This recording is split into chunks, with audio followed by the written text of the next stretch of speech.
¿Qué tal? Buenas noches con todos. Bienvenidos a esta charla que vamos a tener sobre los dones del Espíritu Santo. Vamos a comenzar haciendo una oración. Quiero hacer la secuencia de Pentecostés, que es uno de los textos antiguos más bonitos para invocar al Espíritu Santo. En el nombre del Padre, del Hijo y del Espíritu Santo. Amén. Ven Espíritu Divino, manda tu luz desde el cielo. Padre amoroso del pobre, don en tus dones espléndido. Luz que penetras las almas, fuente del mayor consuelo. Ven dulce huésped del alma, descanso de nuestro esfuerzo. Tregua en el duro trabajo, brisa en las horas de fuego. Gozo que enjuga las lágrimas y reconforta en los duelos. Entra hasta el fondo del alma, divina luz y enriquécenos. Mira el vacío del hombre si tú le faltas por dentro. Mira el poder del pecado cuando no envías tu aliento. Riega la tierra en sequía, sana el corazón enfermo. Lava las manchas, infunde calor de vida en el hielo. Doma el espíritu indómito, guía al que tuerce el sendero. Reparte tus 7 dones según la fe de tus siervos. Por tu bondad y tu gracia, dale al esfuerzo su mérito. Salva al que busca salvarse y danos tu gozo eterno. Amén. Muy bien, bueno, vamos a hablar de los dones del Espíritu Santo, pero creo que antes es importante entender un poquito quién es el Espíritu Santo. El Espíritu Santo es Dios, de donde provienen todos los dones, todo lo que nosotros somos y tenemos, viene de Dios. En Él vivimos, nos movemos y existimos. Y nosotros decimos que Dios es amor. Y justamente el primero de todos los dones que recibimos nosotros de Dios es el amor. Y ese amor tiene un nombre, es el Espíritu Santo. Por eso el Espíritu Santo es el amor del Padre y del Hijo. Y ese amor que el Padre y el Hijo quieren compartir con nosotros. Pero siendo un don, el Espíritu Santo es también una persona, y eso es muy importante. La tercera persona de la Santísima Trinidad. Una persona que, como toda persona, posee características de la personalidad. No es simplemente una especie de fuerza, de energía, de luz impersonal, como algunos creen. Es una persona que tiene un intelecto, que tiene una voluntad libre, que tiene incluso emociones. San Pablo dice, no entristezcan al Espíritu Santo. Es una persona con la cual nosotros podemos relacionarnos como con un amigo, un protector, un defensor. Y por eso es tan importante dialogar con el Espíritu Santo, entablar una amistad con el Espíritu Santo. Y el Espíritu Santo habla. En los Hechos de los Apóstoles, en el capítulo 13, versículo 2, dice, dijo el Espíritu Santo a la comunidad, apártenme a Bernabé y a Pablo para esta misión. Lo dijo el Espíritu Santo. Entonces el Espíritu Santo es la persona don, el primero de todos los dones que nosotros recibimos de Dios y del cual provienen todos los dones, es decir, es el don fuente, el don fontal, podríamos decir. Otro tema previo, en el cual no quiero alargarme, pero me parece que es importante, es distinguir algo que a veces se nos hace un poquito como un tallarín en la cabeza. ¿Qué es una gracia? ¿Qué es un carisma? ¿Qué es un don? ¿Qué es un fruto? Porque se habla de todas esas cosas en relación con el Espíritu Santo. A ver, comencemos por la gracia. La gracia es el auxilio divino que nosotros obtenemos por la muerte y resurrección de Cristo, es decir, nosotros hemos sido justificados, hemos pasado de ser pecadores a ser justos, a ser santos, por los méritos de Cristo muerto y resucitado. Y por lo tanto la gracia es esa vida que Dios quiere compartir con nosotros, la vida de hijos de Dios. Y por la gracia nosotros llegamos a ser partícipes de la naturaleza divina. Es decir, nosotros habitamos en Dios y Dios habita en nosotros a través de la gracia. Y por la gracia recibimos la vida eterna. Ahora bien, normalmente se habla de dos tipos de gracias. Por un lado está la gracia santificante, la gracia habitual, que es lo que normalmente nosotros decimos estar en gracia de Dios, vivir en gracia de Dios. Es una disposición estable y sobrenatural que perfecciona el alma y la hace capaz de vivir en Dios y con Dios. Por la gracia santificante, la Santísima Trinidad inhabita en nosotros, como hijos del Padre, hermanos del Hijo y templos vivos del Espíritu Santo. Sabemos que esa gracia se recibe en el bautismo, la podemos perder por el pecado mortal y la recuperamos en el sacramento de la confesión o también en un acto de contrición perfecta, si no tenemos la posibilidad de confesarnos. Pero existe otra gracia que se llama la gracia actual. Y esta gracia actual son auxilios divinos, pero auxilios momentáneos para un momento preciso, intervenciones de Dios en nuestra historia y que siempre apuntan a nuestra conversión, que siempre apuntan a que podamos nosotros abrirle el corazón a Cristo y crecer en la santidad. El ejemplo típico de la gracia actual es cuando Pablo fue tumbado del caballo. Pablo no era cristiano, no era bautizado, es más, era enemigo de la fe, perseguía a los cristianos. Y sin embargo Dios interviene en su vida y lo tumba del caballo y se le manifiesta.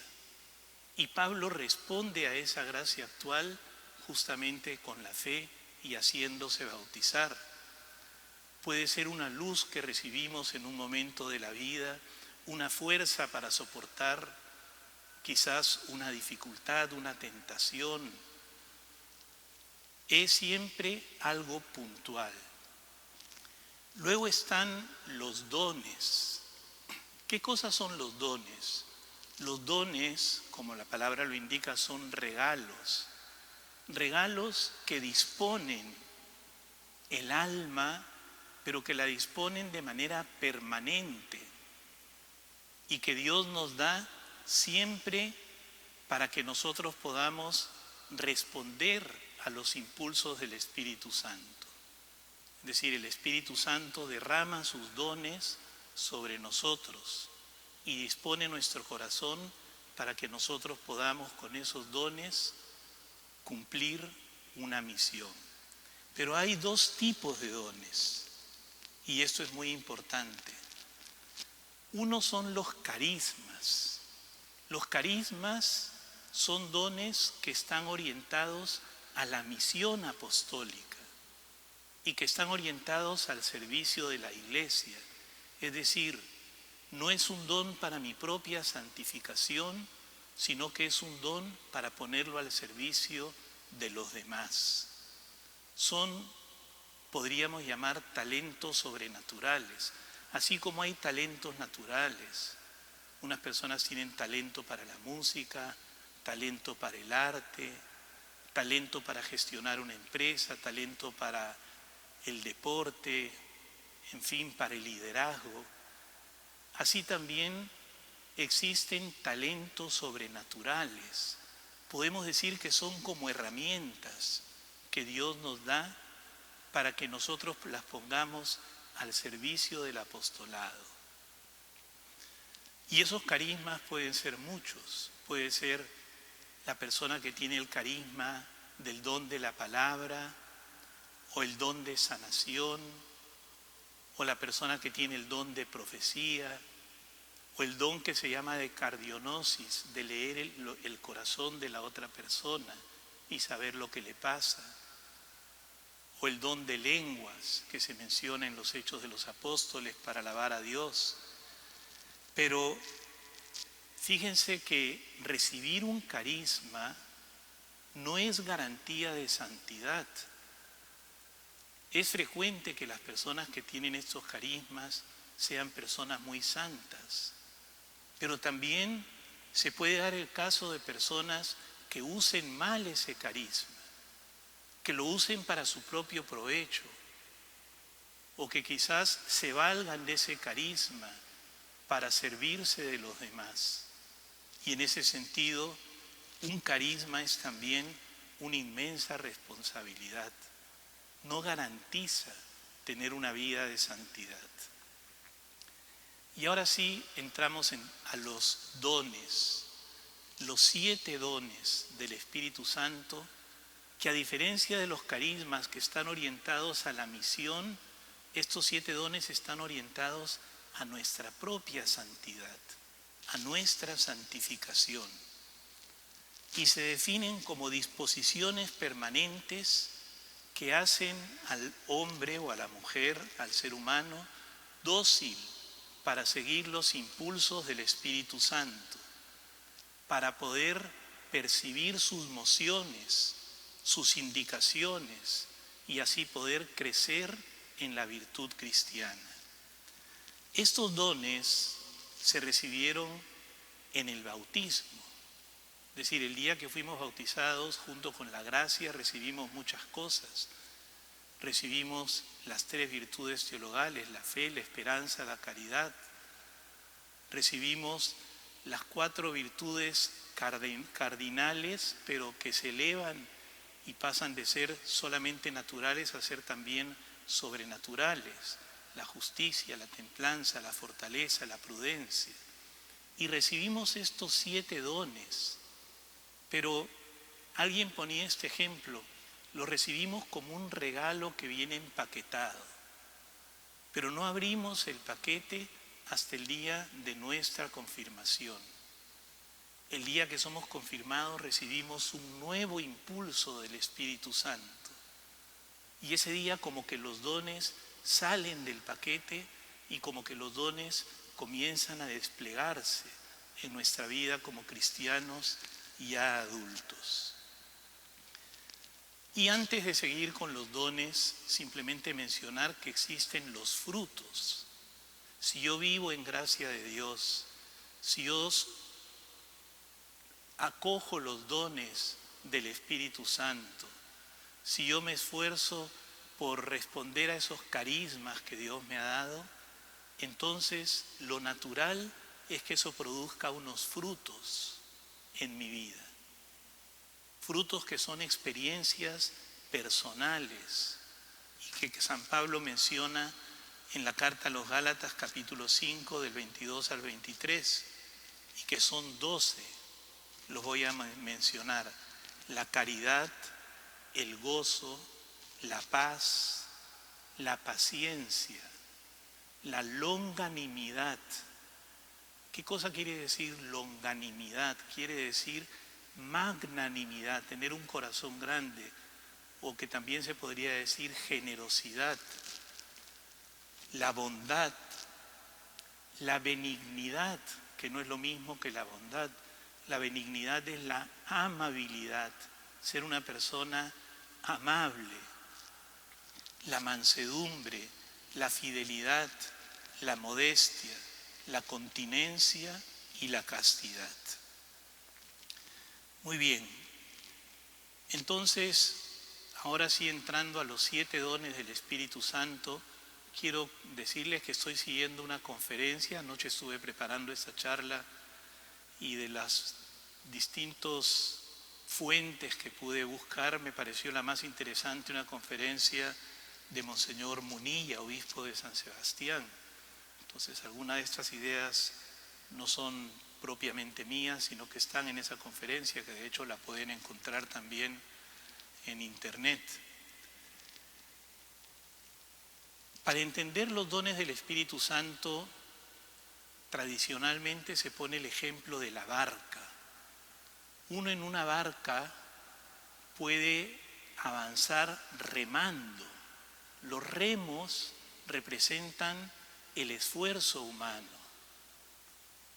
la voluntad, la parte ascética, es decir, el esfuerzo por ser personas virtuosas, por tener una disciplina.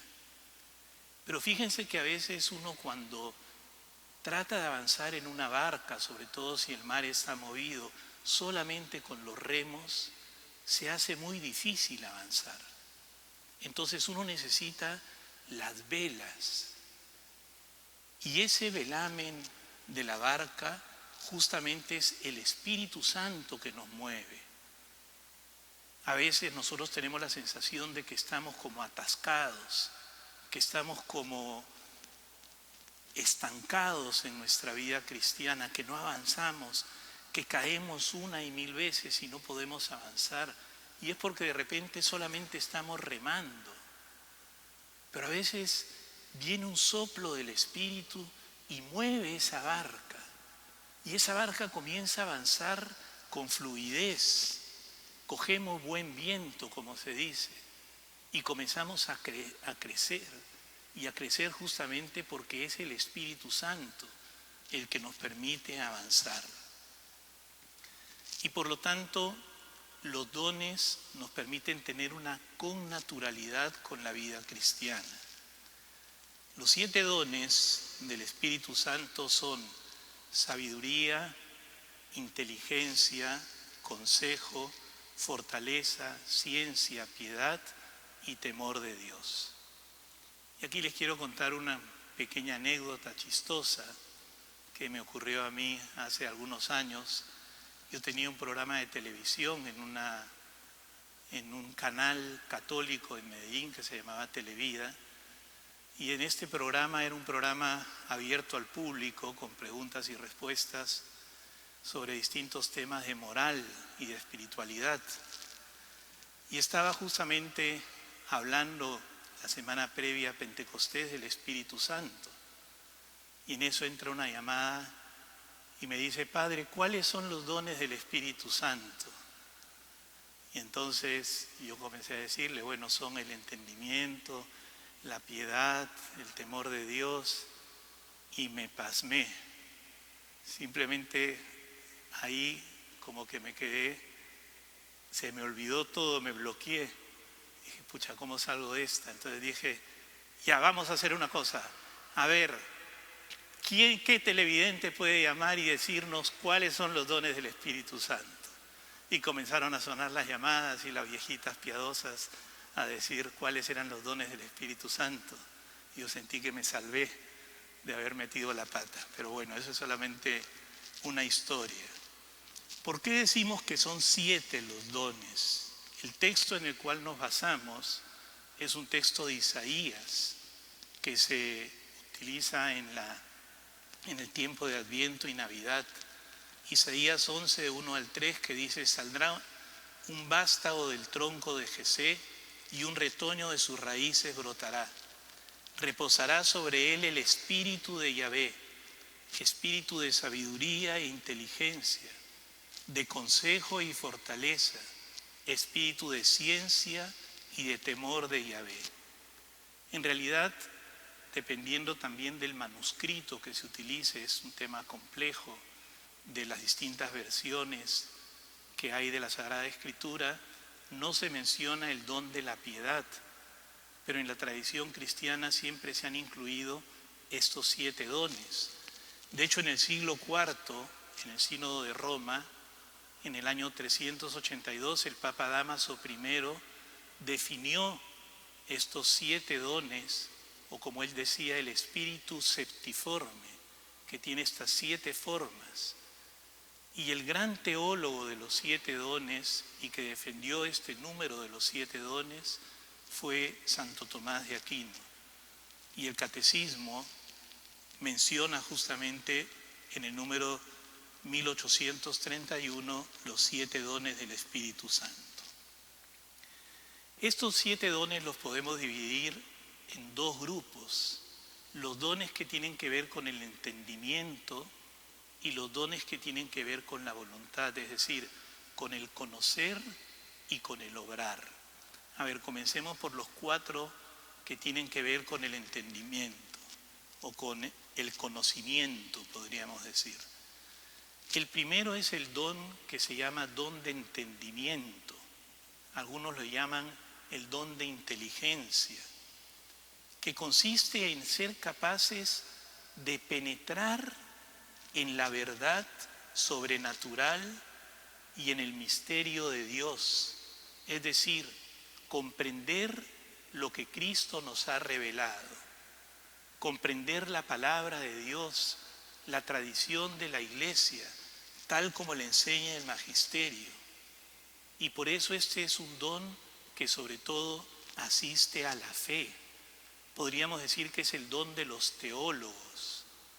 Ojo que la teología no es una ciencia racionalista como algunos la viven, que pretende con la razón explicarlo todo, o que incluso tiene una actitud escéptica ante los milagros o ante muchas cosas. El verdadero teólogo, como decía, me parece, San Juan Pablo II, es el teólogo que hace teología de rodillas, es decir, invocando ese don del entendimiento para poder comprender esos misterios de Dios y su designio de salvación. Y por lo tanto el don del entendimiento hace que para nosotros sea fácil creer. Y fíjense que este es un regalo maravilloso. Yo les cuento mi propia experiencia. Yo desde niño me ha sido muy connatural creer en las verdades cristianas, que las aprendí en mi familia, en mi colegio, que luego pude profundizar en la comunidad cuando estudié teología. Cuando consagro la hostia, nunca me ha pasado que tenga realmente una duda de que ahí esté el Señor. Pero a veces uno conversa con gente que le cuesta tanto creer, que tiene dudas profundas de fe. Y por eso tenemos que agradecerle al Señor si para nosotros es natural creer. Y si no lo es, pedirle al Señor este don del entendimiento, pedirle que nos aumente la fe. ¿Cuántas veces uno, por ejemplo, lee la palabra de Dios y lee un pasaje que lo ha leído muchas veces y sin embargo con este don del entendimiento a veces aparece una luz nueva, un aspecto distinto que antes no había visto, una manera nueva de aplicar ese pasaje a mi vida o a las circunstancias que estamos viviendo? Como decían en estos videos que está mandando el movimiento esta fraterna Lara, un video muy bonito, Jesús varias veces les decía a los discípulos y a los apóstoles: ustedes no terminan de comprender. Les había hablado de la muerte, de la resurrección, les había hablado de parábolas y ellos no terminaban de entender. Recién entendieron cuando Cristo resucitó y cuando vino el Espíritu Santo y pudieron comprender quién era realmente el Señor. ¿Qué es lo que les pasó también a los discípulos de Maús? Dice que Jesús les explica las Escrituras y les abre el entendimiento para que ellos puedan comprender las profecías. Y en eso se les enciende el corazón.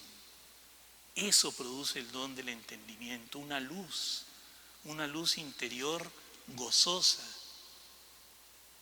Muy bien, el siguiente don es el don de la sabiduría.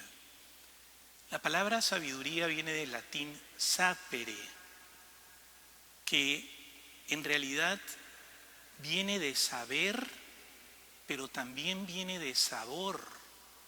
Es decir, sabiduría o sapere quiere decir tener inteligencia y tener buen gusto.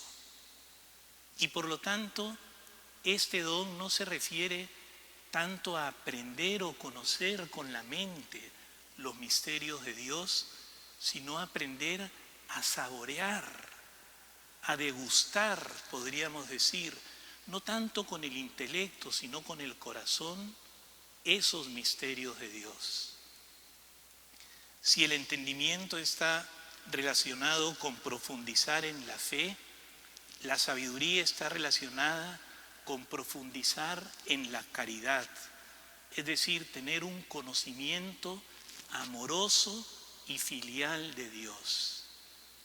Y no solamente un conocimiento amoroso de Dios, sino conocer a Dios en las personas, en las cosas creadas, en la vida cotidiana, que de alguna manera todo en nuestra vida nos remita a Dios, las alegrías, los dolores.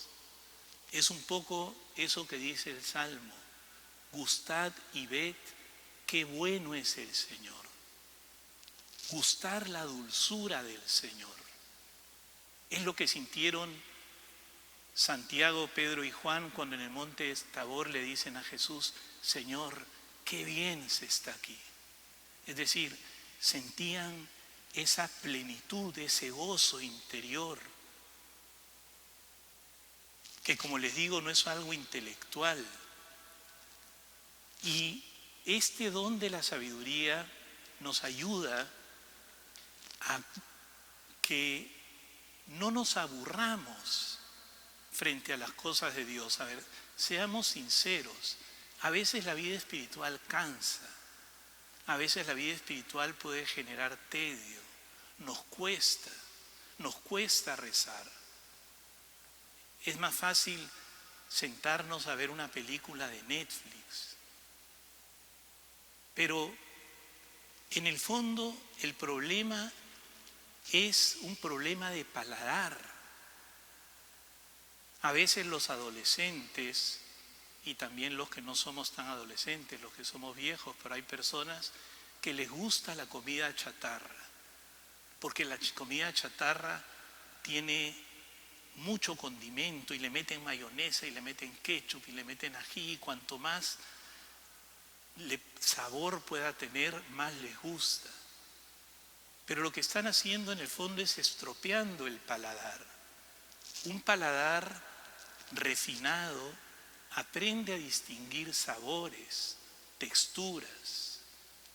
Y justamente esto es lo que tenemos que aplicar a la vida espiritual. Aprender a gustar de Dios en la vida cotidiana, no solamente cuando estamos en oración, no solamente esa capacidad contemplativa del Señor, sino también aprender a gustar de Dios en la amistad, en la familia, en la naturaleza, disfrutar la vida. Este puede ser un buen resumen, aprender a disfrutar la vida. Pero fíjense que es disfrutar la vida que Dios te ha dado. No estar pensando en lo que otros tienen y tú no tienes, sino justamente tener esa actitud gozosa y agradecida por todas las bendiciones que Dios te da. Y eso te hace un hombre y una mujer sabia. Y obviamente si tienes esa sabiduría, si tienes esa reconciliación personal, si te complaces en las maravillas que Dios obra en tu vida, vas a poder también aconsejar bien y orientar a los demás. Luego viene el don de la ciencia. Voy a tratar de apurarme un poquito para no alargarme. El don de la ciencia nos permite juzgar rectamente las cosas creadas y entenderlas a partir de Dios.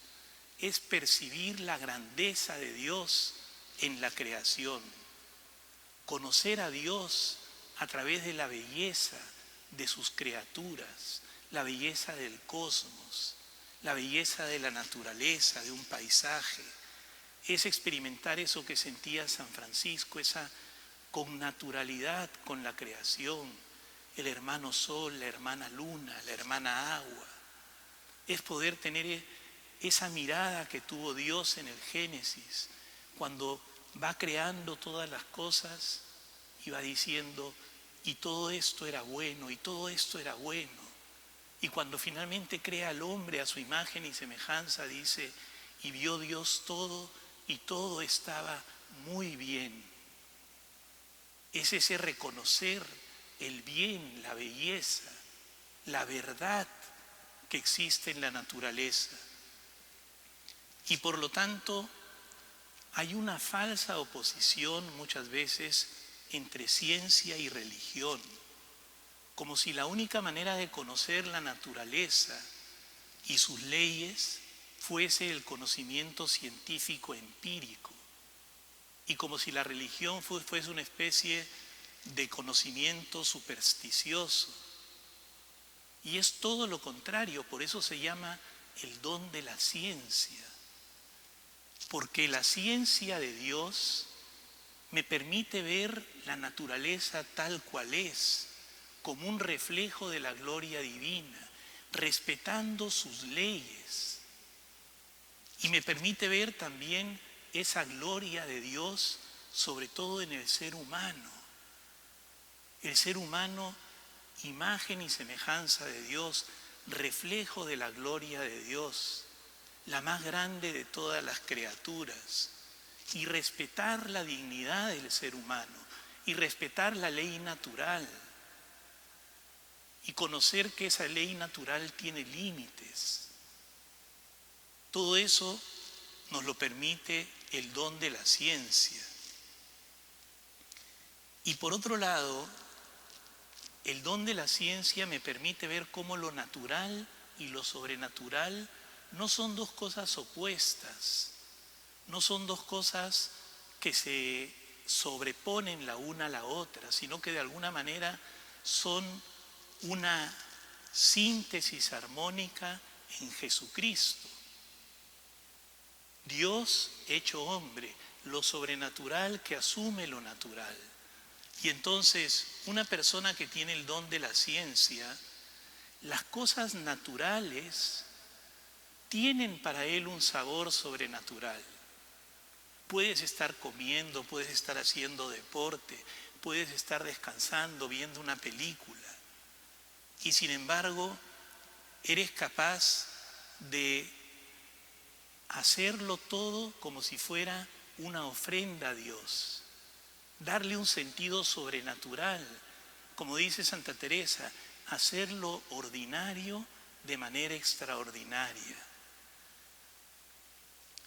Porque es una persona que ve a Dios en todas las cosas y todo lo ofrece a Dios. Y al mismo tiempo, lo sagrado, aquello que es trascendente, la Eucaristía, la misa, la oración, los ángeles, todo eso para él le resulta natural, le resulta connatural, le resulta algo familiar, porque está familiarizado con las cosas del Espíritu Santo. El cuarto don del entendimiento es el don del consejo. Aquí voy a ir un poquito más rápido porque son dones un poquito más sencillos. Ojo, consejo no es el don de aconsejar, es el don de discernir. Primero discernir para mí mismo, saber discernir qué es lo que Dios quiere de mí, qué es lo que Dios quiere de ti. Es decir, siempre buscar elegir conforme a la voluntad de Dios. Es ese don de discernimiento en las cosas más sencillas y en las cosas más importantes, como puede ser una vocación, una profesión, una decisión importante. Les voy a poner un ejemplo, es como el médico. El médico necesita primero tener la ciencia, el estudio, conocer la medicina. Eso se lo da el entendimiento. En segundo lugar, el médico tiene que tener esa sabiduría para tener un conocimiento no solo teórico, sino un conocimiento cordial, empático con el paciente. Ser capaz de reconocer y tener esa familiaridad con el paciente. Eso, ese examen clínico, ese ojo observador, se lo da la sabiduría. Y por último, el don del consejo es fundamental ¿para qué? Para hacer un buen diagnóstico y para después recetar un buen tratamiento. Para eso necesitas el don del consejo. Y el don del consejo está ligado con la humildad. Lo contrario al don del consejo es la autosuficiencia. Y por eso, la gran mayoría de veces, el Espíritu nos da ese don del consejo a través de otras personas. Hay que saber recurrir al consejo de otras personas, dejarnos aconsejar por los demás. Y solamente así también nosotros vamos a ser capaces de dar buenos consejos a los demás. Y luego vienen, 3 puntitos sobre el don del consejo muy cortos. Primero, aprender a escuchar. Si yo no sé escuchar, no puedo tener el don del consejo. Es como el médico que no escucha lo que el paciente le está diciendo. Segundo, purificar mis intenciones. No querer que la voluntad de Dios se ajuste a mi propia voluntad. Y tercero, sanar y tranquilizar mis emociones para poder ver con claridad. Si yo quiero ver el fondo de una laguna, si el agua está muy movida o muy turbia, yo no puedo ver ese fondo. Pero cuando el agua está serena, cristalina, entonces yo puedo ver claramente. Por eso una persona que tiene rabia, una persona que está susceptible, que está llena de celos, o una persona que tiene rencores, es una persona que muchas veces no puede recibir este don del consejo, no tiene la capacidad para acogerlo en su corazón. En cuanto a la esfera de la voluntad, es decir, del obrar, está primero el don de la piedad, que es tener un afecto amoroso y filial a Dios como Padre. Vivir íntimamente esa filiación divina, ese decir, Abba Padre. Tener un corazón ardiente, un corazón sensible, que no es lo mismo que ser una persona sensiblera o sentimental. Quiere decir que no seamos personas indiferentes, que no tengamos un corazón de piedra, que tengamos un corazón de carne, que seamos capaces de conmovernos. Fíjese que si en la sabiduría disfruta el alma, en la piedad disfruta el afecto.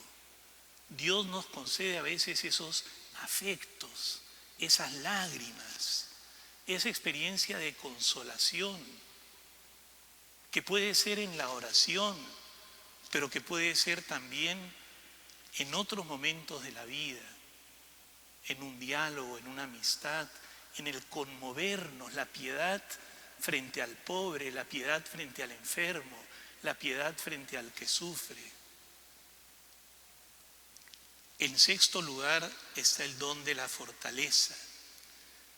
Y este don de la fortaleza es el que nos ayuda a permanecer fieles y perseverantes en medio de las dificultades. Es una fuerza sobrenatural. Obviamente hay personas que tienen la fortaleza como virtud humana o como carácter, personas que tienen temple, que tienen esa actitud combativa, que tienen esa actitud de lucha, de tenacidad, pero no basta. Y hay situaciones en la vida en que nosotros tenemos que reconocer, como decía San Pablo, yo cuando soy débil soy fuerte, porque no brilla mi propia fortaleza, sino que es la fuerza de Dios la que me sostiene. Y sobre todo esa fortaleza se mide en la perseverancia. La fortaleza nos ponía Monseñor Munilla un ejemplo que me parecía muy interesante. Decía, un buen boxeador no necesariamente es aquel que sabe acometer buenos golpes, sino que el buen boxeador también es el que sabe aguantar, el que sabe recibir los golpes y el que sabe soportar esos momentos de tensión. Y para eso tenemos que pedirle al Señor ese don de la fortaleza. Y por último está el don del temor de Dios. Ojo que no dice temor a Dios, sino temor de Dios. No hay que tener temor a Dios. Dios no es un juez castigador. Dios es un Padre misericordioso. Pero el temor de Dios es el temor de apartarme de Dios. Es, si quieren ponerlo así, el temor de mí mismo, el temor de mi libertad herida, el temor de ser una persona muchas veces impulsiva, temeraria, que se pone en situaciones de tentación, que se sabe débil y por lo tanto es el temor de perder la amistad con Dios. Y también implica ese sentido del respeto, de la reverencia frente a lo divino, de tener ese sentido del asombro, de la trascendencia. Y lo contrario del temor de Dios es justamente la presunción. Es la persona presumida, autosuficiente, egocéntrica, que cree que todo lo merece, que en el fondo se aproxima a Dios como quien se aproxima a algo trivial. Hay una anécdota hermosa en la cual a San Luis, rey de Francia, me parece, no estoy seguro si era él, pero estoy casi seguro, un día le dijeron en la corte que se veía muy mal que él, siendo el rey de Francia, la persona más importante de todo el reino, se arrodillara para orar, que él debía orar de pie. Y el rey de San Luis de Francia contestó: yo ante Dios me pongo de rodillas, porque yo sé bien quién es Dios y quién soy yo. Que justamente va en contra de esa actitud ignorante, chabacana, esa actitud, podríamos decir, ordinaria, de esas personas que a veces entran a la misa sin saber bien dónde están, conversan en voz alta, cruzan las piernas, mascan chicle, comen. En el fondo habla de esa incapacidad para poder percibir esa grandeza de Dios. Que ojo que no va en contra de la confianza. Yo puedo tener una inmensa confianza con Dios, pero Dios no es, pues, como dicen los chicos, mi pata, mi choche, aquel que yo simplemente lo saludo y le digo: ¿y qué tal? ¿Cómo estás?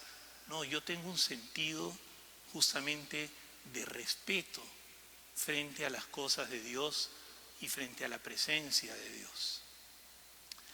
Muy bien, disculpen si me alargué un poquito. Creo que vale la pena que cada uno se pregunte, ahora que nos acercamos a Pentecostés, ¿qué don le quiero pedir yo al Señor? ¿Cuál de estos dones son los que yo más necesito? En el fondo, todos los dones se complementan. Teniendo uno, tengo los demás.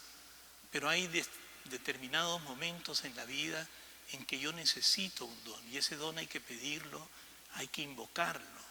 Pero también hay que disponernos en oración, hay que disponernos en una actitud de silencio para poder recibir ese don. Que el Señor los bendiga, gracias por su paciencia, una buena noche. En el nombre del Padre, del Hijo, del Espíritu Santo. Amén.